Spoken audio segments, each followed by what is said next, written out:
Everyone, welcome to week 3, lesson 1, the Do You Know lecture.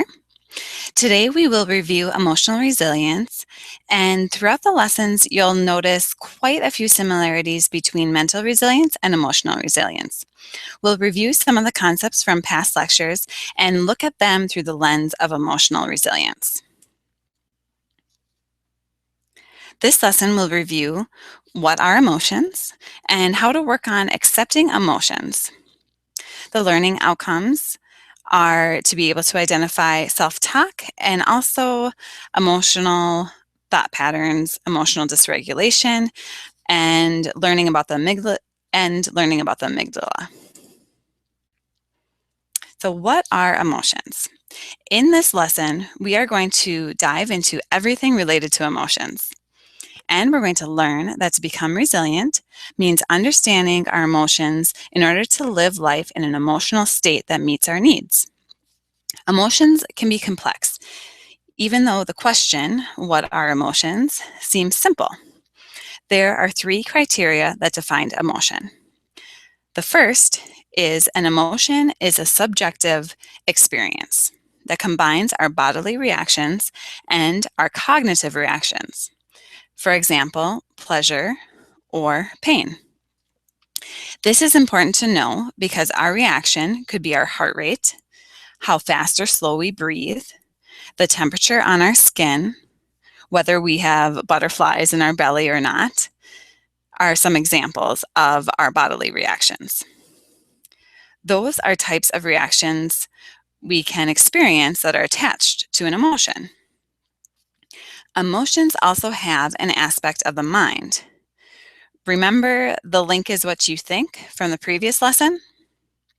This is what we call our cognitive reaction, such as thoughts or images that come along with this reaction to a real or perceived environmental input. The link is the second component, and that is the emotions are in response to a real or imagined event or object.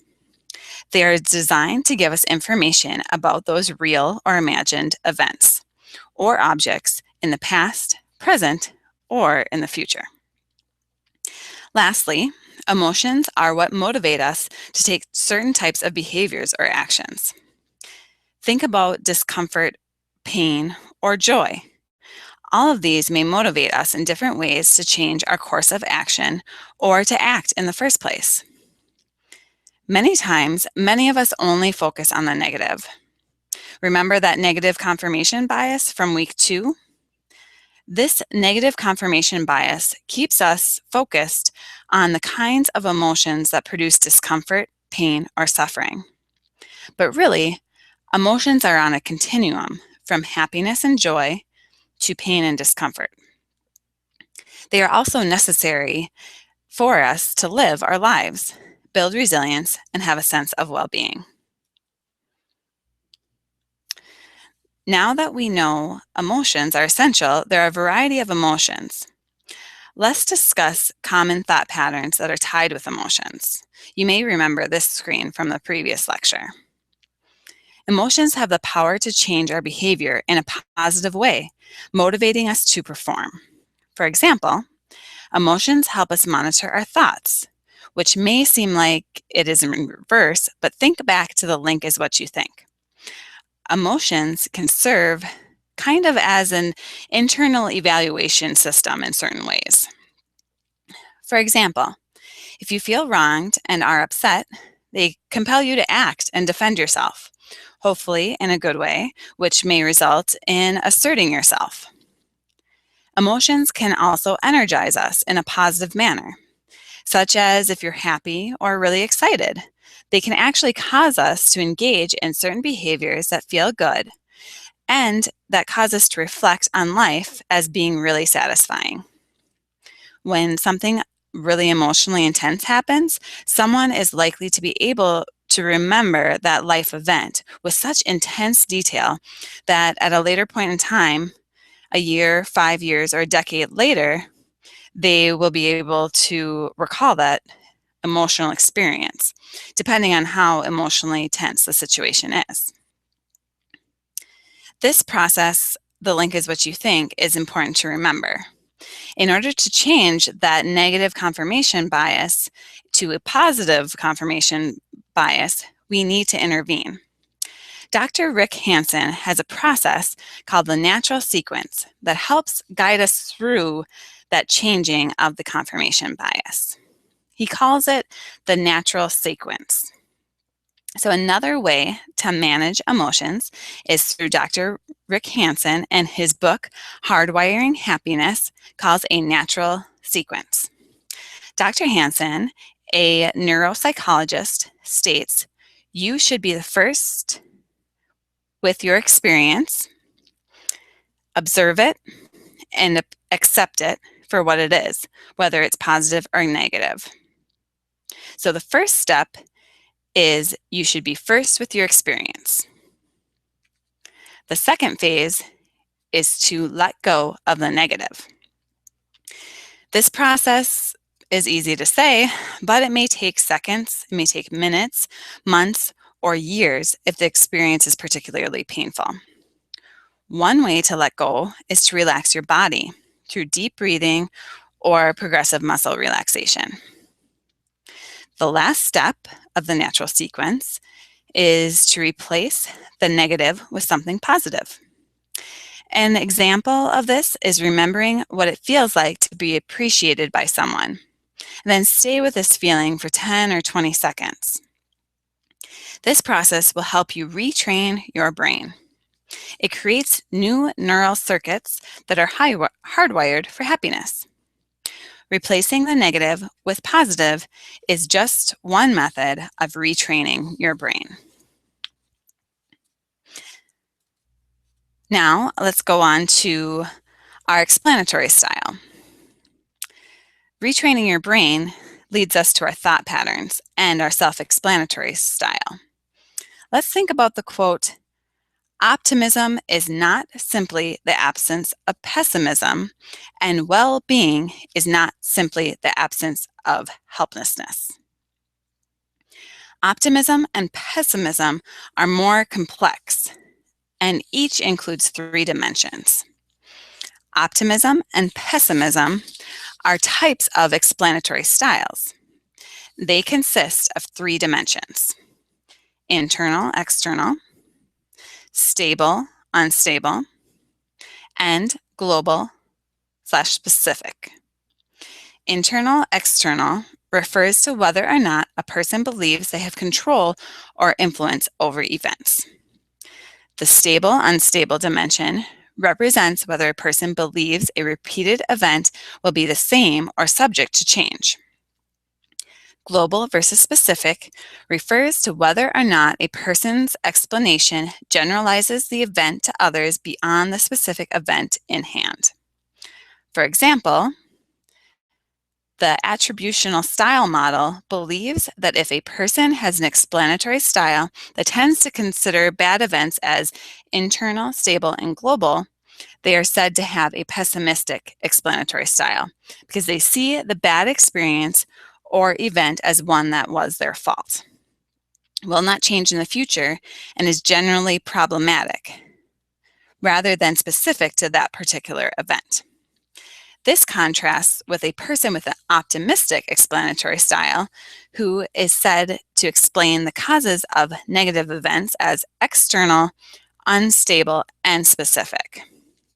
The optimistic person places no blame on themselves, believes there is room for change, and that the bad experience was specific to that particular event and is not to be generalized to all others. If a pleasing event is experienced, an optimist would exhibit an internal, stable, and global explanatory style, whereas a pessimist would show an external, unstable, and specific explanatory style. One's explanatory style is believed to influence a person's view of the future and, as a result, their projected perceptions and subsequent behavior. As the graphic on the screen demonstrates, a pessimistic explanatory style believes good events are temporary, beyond their control, and isolated. An optimistic explanatory style believes good events are permanent, far-reaching, and due to their own effort. If you are interested in learning more about your own style, you may want to check out the Attributional Style Questionnaire, or ASQ. It is the most commonly used assessment tool for adults. This self-report questionnaire contains 12 hypothetical situations, 6 negative and 6 positive. For each scenario, the participants are asked to imagine that the event happening to them is happening to them and to decide what they believe to be the main cause of the situation to be. You would then respond to rate these causes along the dimensions of internal, stable, or global. Another resource to learn more about your explanatory style is one of my favorite books about our thought patterns and self-explanatory style, and that is Learned Optimism. As we have discussed, our behavior is driven by our thinking, which means when we are under a lot of stress, it may be difficult to think about our situation in a rational way. This is why it is important to reframe negative thoughts and practice a positive mindset every day. When we initiate this practice, we will start to be able to see the difference in the way we respond. Typically, people are less reactionary, more creative, and more open-minded, and they have an overall better quality of life if they are in control of their thought patterns. So, how do you know what your explanatory style is? If you do not have access to the ASQ, the assessment I just mentioned, another step is you can take the Learn Optimism test offered by Stanford. If you take the test and find that you tend to blame yourself for negative events, believe that such events will continue indefinitely, and let such events affect many aspects of your life, then you may display what is called the pessimistic explanatory style. Conversely, like I've mentioned before, people who generally tend to blame others for negative events believe that such events will end soon and do not let events affect too many aspects of their lives will display what is called an optimistic explanatory style. Some research has linked a pessimistic explanatory style to depression and physical illness. This concept of explanatory style encompasses a wide range of responses to both positive and negative occurrences, rather than a black and white difference between optimism and pessimism.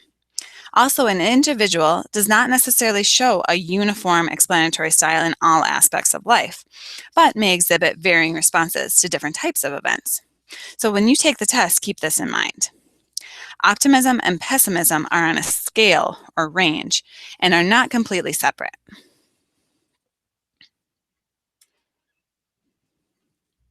That being said, the test is helpful for us to know what our tendencies are. Do we tend to be optimistic or do we tend to be pessimistic?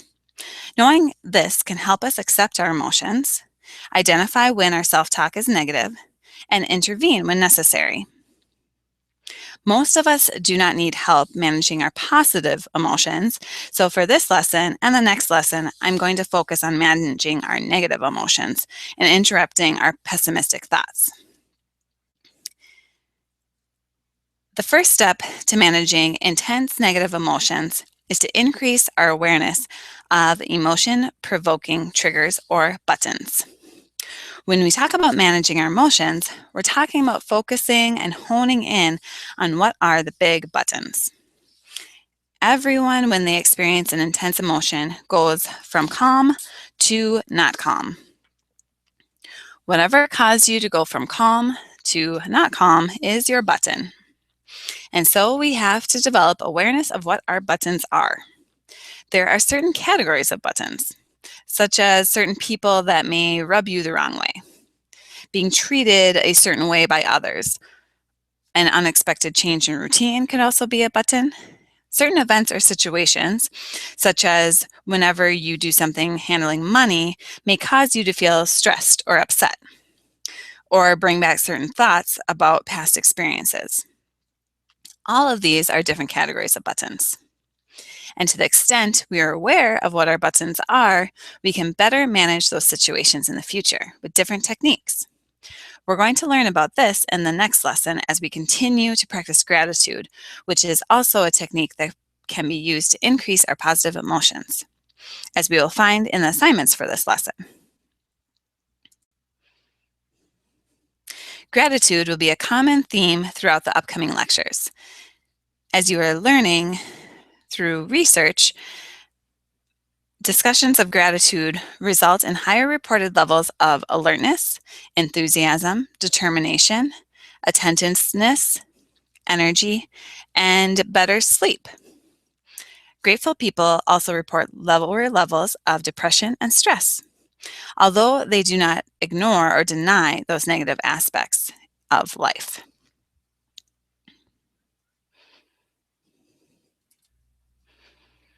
Now back to our main topic of emotional resilience.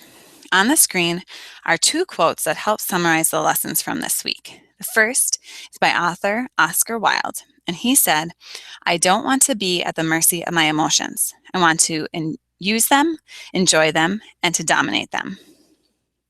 This quote reminds us once again that the link is what you think. Emotions can help us, but they can also dominate us and actually take control of our lives. Daniel Goleman, who's the author of the book called Emotional Intelligence, stated, "If your emotional abilities aren't in hand, if you don't have self-awareness, if you are not able to manage your distressing emotions, then no matter how smart you are, you're not going to get very far in life." There's value to both negative emotions and positive emotions. Negative emotions narrow and restrict our attention in our behaviors, whereas positive emotions broaden both our attention, what we attend to in our environments, and ultimately our behaviors. So as we go through our days and weeks, we need to think about what we're doing to cultivate positive emotions. And we've just gone over many different things you can do intentionally to positively cultivate positive emotions, such as the deep breathing, practicing gratitude. To recap, you should first be with your experience. Observe it and accept it for what it is, whether it's positive or negative. The second phase is to let go of the negative. Remember, this process can take seconds, minutes, months, or years. One way to let go is to relax your body through deep breathing and progressive muscle relaxation. The last step is to replace that negative with something positive. An example of this is remembering what it feels like to be appreciated by someone and to stay with that feeling for 10 to 20 seconds.